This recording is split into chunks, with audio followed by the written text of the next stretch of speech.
¿Qué rollo, banda? ¿Cómo están? Bienvenidos a todos a este proyecto de Posta MX. Mi nombre es Oscar Rivera, consultor y amigo de todos ustedes. Estamos iniciando este nuevo proyecto que se llama Política y Contando, que estará publicándose todos los días lunes. El día de hoy vamos a tener como invitado a David Dorantes, amigo, socio, consultor y periodista. Y comentarles que en este primer episodio van a escuchar sobre el impacto que tienen los números en la política de nuestro país y lo que se viene en las elecciones 2021, en los cuales vamos a estar analizando diferentes estados de la República. Darles la bienvenida a este nuevo espacio podcast que se da la oportunidad de crear un proyecto que hemos platicado, creo, aquí el buen David y yo, el invitado hoy, amigo, colaborador, colega, que tenemos ya más o menos un año, más de un año y medio planeándolo. Creo que pues se da ya la buena de poderlo hacer, grabar, emitir. Y bueno, les quiero contar que este podcast va a tratar sobre la política y contando, es el nombre que va a llevar. Y vamos a hablar de lo que representan los números alrededor de la política, alrededor de la consultoría, donde David y yo hemos podido estar colaborando ya 4 años, David. Sí. Entonces, bueno, le quiero dar la bienvenida a David y ahorita entramos más a detalle de qué es lo que se trata, pero bueno,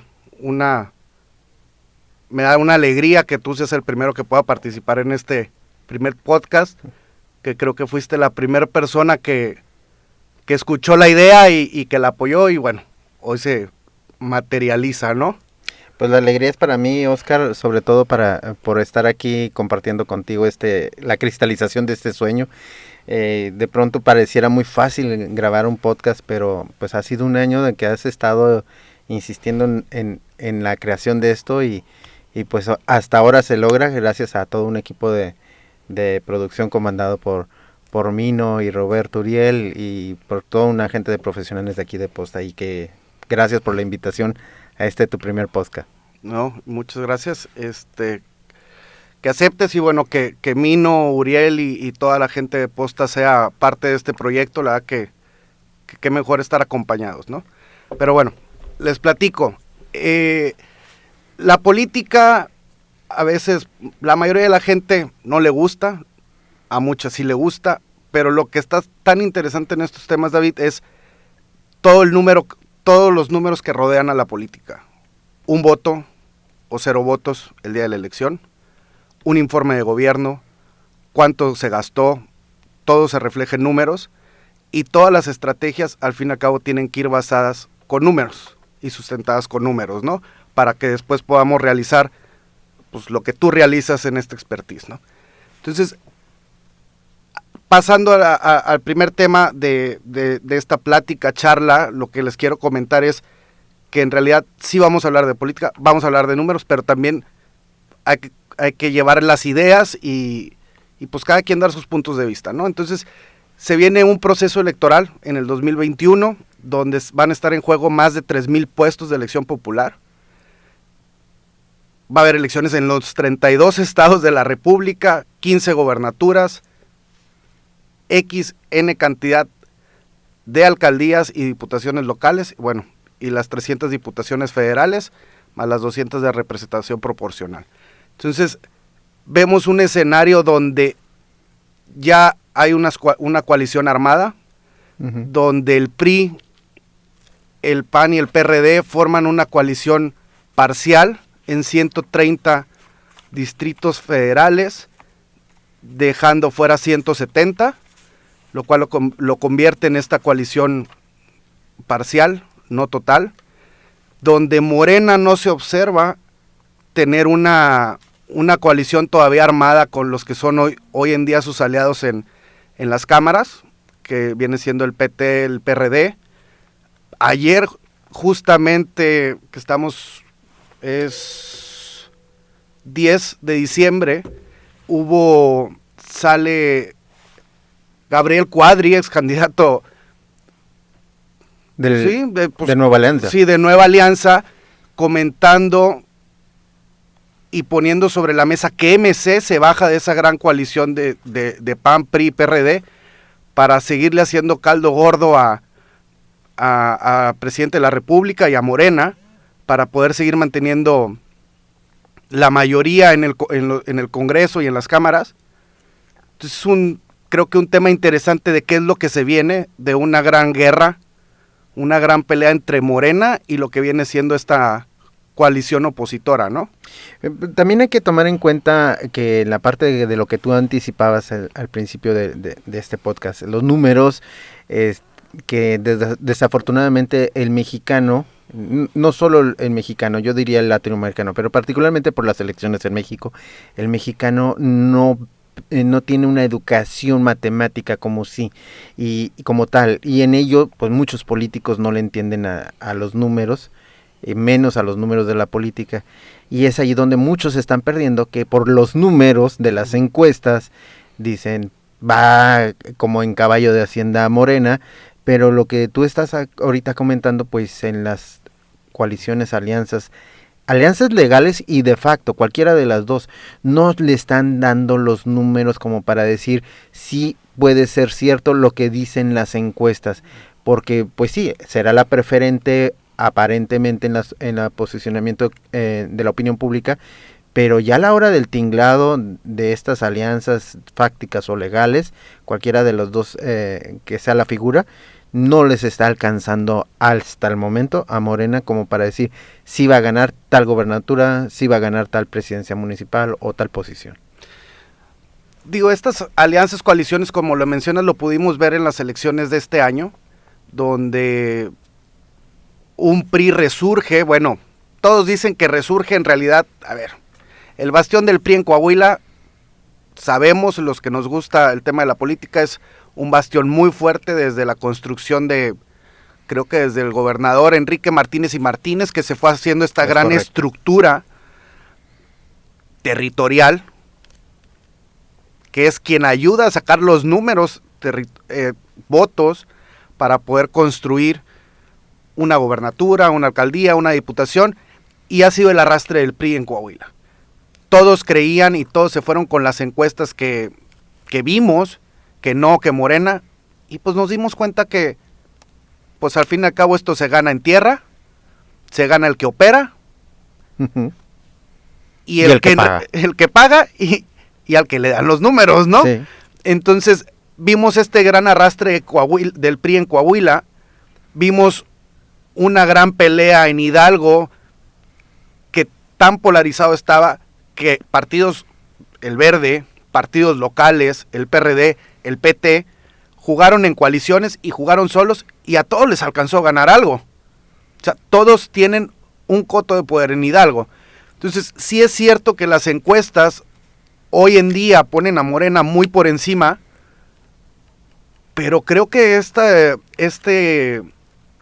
gran coalición lo va a meter en problemas. Fíjate que acabas de tocar un punto que yo critiqué en mi columna Apuntes, precisamente aquí en Posta, y me hicieron llegar el comentario de Alejandro Moreno, el presidente del PRI, sobre lo que yo había opinado en esa columna. Excuso guardarme el comentario que hiciera Alito sobre lo que yo opiné, pero sigo diciendo lo mismo, criticando lo mismo. De pronto las encuestas, sí, los números daban a Morena en Coahuila, y el segundo lugar era para el PAN. Incluso en algún momento se llegó a puntear en las encuestas que ganaría el PAN muchas de las posiciones. ¿Qué fue lo que vimos? No vimos ni uno ni otro, y el que no estaba pintando era el PRI. Desafortunadamente, ahí es donde los números se separan hacia la humanidad.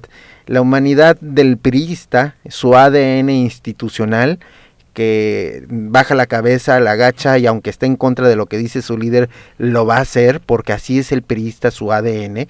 No es así el del PAN, por ejemplo. Ellos hasta se pelean públicamente entre ellos mismos. De allí de que pareciera ser ya una maldición ser presidente del PAN, significa que a la siguiente tú vas a estar fuera del mismo PAN. Salvo una que otra excepción en toda la historia del PAN. ¿Qué sucedió en Coahuila? Lo que realmente sucedió en Coahuila no fue que el gobernador del PRI, emanado del PRI, y que esta estructura que bien relatas de Enrique Martínez y Martínez, con quien tuve algunos encontronazos en su momento, sí, fue una estructura que fue muy bien hecha, muy bien planchada, originalmente en algunas regiones por los Moreira, por los dos hermanos Moreira, no más que nos estamos olvidando de una parte. El coto de Enrique Martínez y Martínez, sobre todo los priistas, que todos los priistas del país lo celebraron como si hubiera sido su triunfo propio, y ahora se volvieron a echar a sus cuestas a dormir como es su ADN. Que ese coto de Enrique Martínez y Martínez no se lleva con los Moreira, y que una vez que sale de gobernador el primer Humberto Moreira y entra Rubén Moreira, hubo un fuerte choque entre ellos dos, lo que dividió al grupo de Moreira en dos. Es decir, el PRI en Coahuila ya tenía tres grupos: Enrique Martínez y Martínez, el de Humberto y el de Rubén Moreira. ¿Cómo llegan a esta elección? Llegan divididos, porque Riquelme quiso agarrar pedazos de esos tres grupos para empezar a fortalecerlo, y lo hizo muy bien. Vieron los números, esa fue la gran diferencia. Vieron los números que no les favorecían, hicieron lo que tenían que hacer. Sí, encabezados por Riquelme, pero se tuvo que bajarse de su ego, que fue el comentario que me replicó Alito. Se baja de su ego Riquelme, gobernador, y empieza a dialogar con los dos hermanos, y junta a los dos hermanos, y empieza a juntar a todos los priistas para poder conseguir el triunfo que consiguió, porque los números no le daban. Bajaron su humanidad del ego y empezaron a trabajar hacia el triunfo. Algo que no hemos visto en otros estados, hablando del PRI, pero también de los otros partidos. Siguen montados en su macho cada uno de ellos. Pero eso, digo, súper interesante el planteamiento que pones y lo que pasó en Coahuila, pero ahora me atrevo a poner esta pregunta sobre la mesa, y es, ¿y en el 21, en las 15 gobernaturas que hay en juego, hablando del PRI, Alito cederá el poder? ¿Dejará que los gobernadores y los líderes reales de esos estados operen? ¿Van a jugar juntos o hay alianzas de facto por otros lados? ¿Por qué? Te puedo poner un ejemplo. O sea, un claro ejemplo es qué está pasando en Sonora. Uh-huh. El Borrego Gándara renuncia a su militancia, ¿sí?, para poder buscar ser un candidato ciudadano, ¿sí?, emanado de una coalición PRI-PAN y quien se le sume, ¿sí? Y aquí la pregunta es, todos sabemos que quien hace los tejes y manejes en Sonora es el gran Manlio Fabio Beltrones. Claro. Entonces, ¿qué va a pasar? Que también un parte de su grupo de Manlio Fabio participó en la elección de Coahuila. No podemos quitar del mapa a Manlio Fabio. Uh-huh. Entonces, ¿qué van a hacer los presidentes de los comités directivos estatales del PRI? ¿Van a tener mano o no van a tener mano? Recordemos que hace un poco más de un año se concentró el poder de la designación de candidaturas en el CEN nacional, en el CEN del PRI. Quien tiene el palomeo, ayer o antier, si mal no recuerdo, nombran a Carolina Villano, la de procesos uh-huh. internos del PRI, y al fin y al cabo todas las candidaturas, imagínate, es la secretaria general. O sea, ¿qué más poder no quieren tener Carolina Villano y Alito para la designación de candidaturas? Y ahí es, creo, sabemos qué es lo que pasa con Morena, ¿no? Es una guerra y una pelea interna como las izquierdas. Vemos un PRI con un mini gobernador o mini presidente, si así lo queremos ver, donde él va a tomar todas las decisiones y todas las designaciones.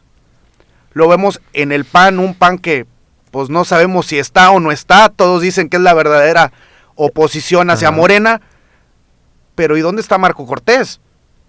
Nadie lo ve. Bueno, está en México. No, pues por eso, pero pues bueno, señores, estamos a 6 meses de la elección más importante, y sí, aparecen los gobernadores por medio de la Alianza Federalista, pero ¿dónde está el presidente del PAN? Ahora, vemos a un Partido Verde que se va renovando, que acaba de renovar la dirigencia. Hoy en día es el único partido que está dirigido por una mujer, joven, y trae este nuevo cambio, nuevo cambio a las nuevas generaciones. ¿Y qué está pasando con los partidos nuevos? Con Encuentro Solidario. ¿Dónde están? ¿Los vemos o no los vemos? Y recuerden que ellos tienen que jugar solos, por ley. No pueden jugar en una coalición. Y acaba otra pregunta. ¿Son fieles a Morena o van en contra de Morena? Has planteado muchas preguntas que serían dignas para cada una de ellas responder en un podcast con diferentes invitados, pero yo empezaría con la parte de tan difícil, por decirlo así, de la parte de Alejandro Moreno del PRI. Digo difícil porque incluso deberíamos de analizarlo desde la consultoría toda su presidencia. ¿Quién deja una gobernatura que no se iba a acabar al día siguiente? Era una gobernatura que estaba a la mitad de un buen estado que era Campeche. Quizás no con los grandes ingresos que pudiera tener un estado como el de aquí, el de Nuevo León, pero sí tiene una gran aportación al Producto Interno Bruto, hablando de números, como es tu podcast. La deja a la mitad y se va de presidente del PRI. Eso normalmente no sucede en ningún partido, de dejar una gobernatura para irse del presidente nacional del PRI. Y empieza su presidencia a decir de la opinión pública como el palero de Andrés Manuel López Obrador. Y si no fuese por la opinión pública, su actuación pareciera ser que le estaba planchando la ruta. Bueno, hay que recordar aquella reunión de gobernadores donde el mismo presidente Andrés Manuel López Obrador le pide a los gobernadores del PRI que apoyen para que llegue a la presidencia Alito, a la presidencia del PRI. Desde allí ya estaba marcado y de pronto en esta elección, ¡paz!, le da palo a Morena. ¿Qué va a pasar? Esa era tu pregunta. ¿Qué va a pasar? Ahorita Alejandro Moreno está muy empoderado. Como que vuelve a regresar en lo que decían en sus juventudes en el Frente Juvenil Revolucionario, al diablo de Campeche. Pareciera ser que regresa ese diablo de Alejandro Moreno. Pero también esto tiene que ver con los números. ¿Cuánto dinero trae en la bolsa? Como para decir, en Tamaulipas voy a imponer, en Veracruz voy a imponer, en Tabasco voy a imponer, o realmente se va a ir haciendo muy camaleónica su función, le bajará a su poderío que acaba de agarrar, pero todo pareciera ser que no, porque todas las dirigencias estatales han adolecido de imposiciones desde el centro, no solo desde el cambio estatutario, sino también imposiciones en quitar y poner dirigentes de varias diferentes de las organizaciones, que algo que no les ha gustado ni en Chihuahua, ni en Jalisco, ni en Nayarit, ni en Tamaulipas, ni en Veracruz, ni en Tlaxcala. Les ha molestado esos cambios, pareciera ser, porque no lo sabemos, no estamos adentro, arbitrarios. Pero sí sería bueno analizar qué va a pasar con ese Alejandro Moreno, con ese Alito, para el 2021. Y si eso va a facilitar o va a entorpecer el triunfo o el no triunfo en las elecciones del 2021. Habría que revisar cada una de las elecciones estatales, sería el primer plano de ruta. Pero sí, por ejemplo, el caso de Sonora que mencionas. ¿Qué va a suceder? Como el caso de Nuevo León, ¿qué va a suceder con el Prismo y Claraluz, Flores, que están también de pronto negando su militancia? ¿Qué va a pasar con los otros partidos, como Durazo, que se acaba de poner la chaqueta color verde y hace 2 años estaba tirándole al Partido Verde en su cuenta de Twitter? No, y vamos más allá. Es muy cierto lo que platicas de Claraluz en Nuevo León, pero vamos allá a lo que pasó con Navarro en Nayarit. Uh-huh. Navarro, siendo todas las encuestas, lo ponían en primer lugar de los aspirantes de Morena. ¿Y qué pasa? El comité estatal de Morena dice, no, Navarro no va a ser nuestro candidato. O sea, por más que gane la encuesta, no queremos a Navarro. Y Navarro se va con el Verde Ecologista. Ya dijo que él va a ser. El Verde ya le levantó. Ayer se me hace que estuvo con Yasmín Bugarín, que es la líder estatal del Verde, y con Arturo Escobar en el Senado, y ya le levantaron la mano como el candidato del Verde. Y ahí, ¿quién jugará por Morena entonces? ¿Quién de los duros? No será de los duros. Es correcto. Tenemos a Nayar Mallorquín, que es parte de esta nueva generación que ha salido ahí en Morena, en Nayarit. Pero ¿qué juego va a representar entonces Miguel Ángel Navarro en este juego de la gobernatura? Una gobernatura que se veía fácil para Morena, por los malos resultados que trae el gobernador, por un prismo que está hecho pedazos en Nayarit, con una posibilidad que de nuevo sea el candidato Manuel Cota Jiménez, que no trae ni el 7% de intención de voto. Entonces, ¿qué juego va a jugar ahora la posible candidatura de Navarro en el verde? ¿Y qué tanto en realidad le va a quitar a Morena o no? Porque Morena tenía, digo, tú y yo lo sabemos, sí. Estuvimos allá hace ya un poquito más de 1 año y medio haciendo unos estudios, y todo el mundo decía que Miguel Ángel Navarro iba a ser el próximo gobernador de Nayarit, emanado de las filas de Morena. Y al día de hoy, pues lo único que tiene es la candidatura del Verde Ecologista. Sí. Entonces, ¿qué va a pasar? Volvemos. ¿Qué números traen? Y quizás aquí nos iríamos, que eso no lo miden en los números, ¿qué tal si de pronto queda el menos peor? Porque veamos en Estados Unidos, para no meternos ahorita en el tema mexicano, en Estados Unidos el mejor candidato era Sanders, pero el menos peor para el establishment de los demócratas, pues resultaba ser Biden, era el más cómodo, porque era muy incómodo Sanders, y por eso gana Biden la primera postulación de los demócratas. ¿Y qué sucede en el electorado hace poco? Precisamente, pues no votan por Donald Trump, porque el menos peor de los dos era Biden. ¿Será que en Nayarit y en algunos otros estados la gente va a ir a votar por el menos peor, el que me resulta menos incómodo? Pero también yo le pondría de tu 7% que le has concedido, no, bueno, por los números a Manuel Cota, que yo creo que, y tú podrás hacer una mejor corrida de números porque eres experto en minería electoral y yo no lo soy, yo creería que en esta, si va como candidato a gobernador, pues sería a lo mejor 5, regalándole mucho de mi parte, porque o pérdida del registro. Yo creía más, porque algo que se les olvida a los candidatos, por ejemplo, aquí en Nuevo León va por 4ª ocasión Mauricio Fernández por la presidencia municipal de San Pedro Garza García. Algo que se le olvida a los políticos, porque en la parte del ego, que ahí se da el complejo del ibris, se les olvida que en cada elección salen ganando por menos votos en proporción. El caso de Manuel Cota en Nayarit, yo creo que no sería la cantidad que tú ya lo tienes estudiado de la anterior. Pero falta otro factor. ¿Y qué pasa con el factor del crimen organizado? Porque recordemos que el estudio que teníamos era antes de la liberación del hijo del Chapo Guzmán, antes del saludo del presidente Andrés Manuel López Obrador a la madre del Chapo Guzmán, y que todo el norte de Nayarit, no se diga los estados colindantes, pues tiene una gran presencia y una buena vista el crimen organizado. Casi como que los ven como los padrinos de esas comunidades que tú y yo conocemos y hemos andado. Bueno, yo me quedé en mi vuelta número 7 oficialmente por todo el estado de Nayarit.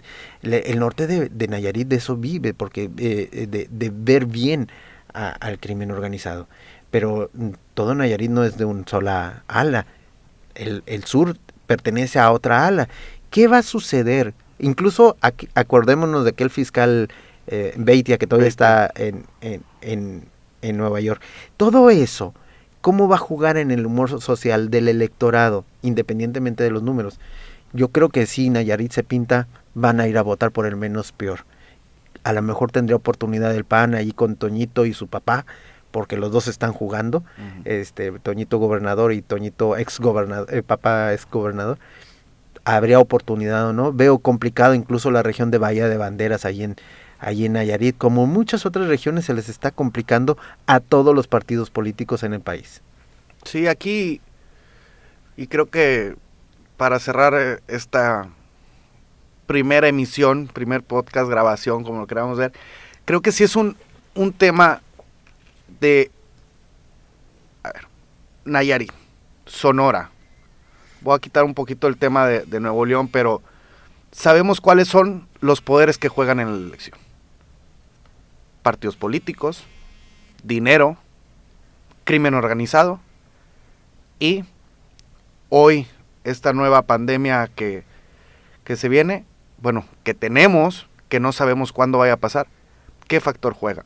Porque bien sabemos, platicando con los amigos que tenemos en Hidalgo, ¿qué fue lo que pasó en Hidalgo? No se pudo hacer campañas por un acuerdo, si así lo queremos ver. O una estrategia electoral también puede haber sido. Exactamente, porque pues al fin y al cabo en política nada es coincidencia, ¿verdad? Entonces, ¿cómo van a hacer las campañas en todos los estados? Porque al fin y al cabo, sí, la federal va a hacer una cosa, pero los órganos electorales locales juegan un papel preponderante y súper importante en las elecciones locales, ¿sale? Entonces, ¿qué papel van a jugar? ¿Van a permitir el casa a casa? Digo, tú y yo lo hemos platicado, a mí siempre me dicen, no, ¿cómo van a ser las campañas en el 2021? Señores, van a ser iguales. ¿Hay un tema de una mejor circunstancia para los partidos pequeños? Claro que sí.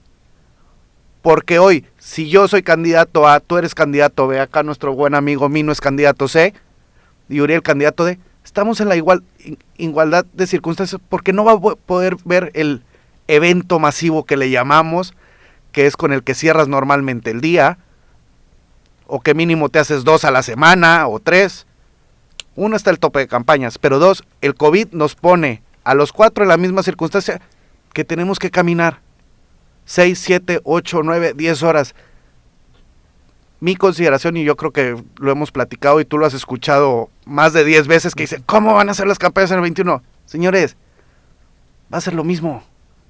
Nada más que sin masivos. Única caminata, muchas redes sociales, pero pues al fin y al cabo, sabemos que las redes, más de sumar, te restan en política. Sí, claro.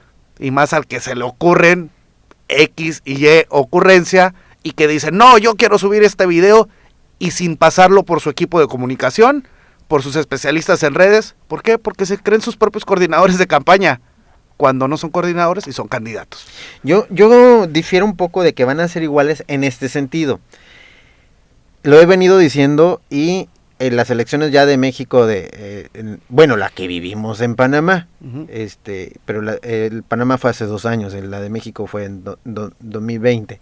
Ya vimos que los resultados, todos, van a ser impugnados y van a ser finales de fotografía. Tú y yo lo vivimos en el Estado de México, aunque todo México dice que fue una elección de Estado, quizás nos hubiera ayudado, hubiera sido una elección de Estado. La vivimos cardíaca el día de, porque de pronto estaba ganado Alfredo del Mazo y de pronto estaba perdido, y aunque uno es consultor, y pues el final del día de las elecciones, el triunfo o la derrota se la lleva y se la queda el candidato, y nosotros como consultores pues no tenemos nada que ver en el sentimiento, pero sí lo estuvo cardíaco, tú y yo lo vivimos, y así van a ser, y en eso que van a ser iguales. Yo lo difiero, pero se lo quiero dejar a todos esos estrategas tradicionales, anquilosados, a esos políticos que todavía ven la política en blanco y negro, en formas binarias, incluso que su electorado, como dice la credencial del elector, es hombre o es mujer, que ya ni siquiera pueden percibir que hay cuatro, por decir en particular, masculinidades diferentes del hombre, y que ya hay una diferenciación que te mete la fórmula del LGBT. Si así siguen viendo hombre y mujer y el asunto binario, voto o no voto, pues siguen haciendo las campañas como siempre. Yo creo que van a ser diferentes, y ahí va a estar el cómo acercarse al éxito electoral o cómo no llegar al éxito electoral. Y pongo un ejemplo nada más. De todos los estados complicados que yo veo para las elecciones del 2021, el único que veo que va como la marcha de Zacatecas es precisamente Zacatecas. Y no porque David Monreal de Morena está haciendo la tarea, no. Ricardo Monreal, y eso lo sabemos de primera mano directamente. Ricardo Monreal está dirigiendo muy bien el Senado, pero está dirigiendo mucho mejor la campaña a la gobernatura de su hermano. Está planchando todos los habidos y por haber. Y precisamente viendo la parte de Zacatecas, pues hay que ver que Ricardo Monreal ha estado planchando a todos los partidos políticos, pero, y luego, ¿qué pasa? ¿Qué papel va a jugar los OPLES, la autoridad electoral? Quizás eso sería muy aventurado decir que también lo está viendo Ricardo Monreal, David Monreal. Pero lo que sí estoy seguro que sí está haciendo, casi con pruebas, es que ya empezó a enmendar el error que sucedió en las elecciones pasadas a la gobernatura del PRI, tener de acuerdo a la iglesia. Hace rato hablábamos del poder fáctico, claro, del crimen organizado, pero también hay otro tipo de poderes fácticos. Y en Zacatecas juega muy bien, y vota muy bien la Iglesia Católica. En esa región es muy importante tener en cuenta que hay ese otro poder fáctico.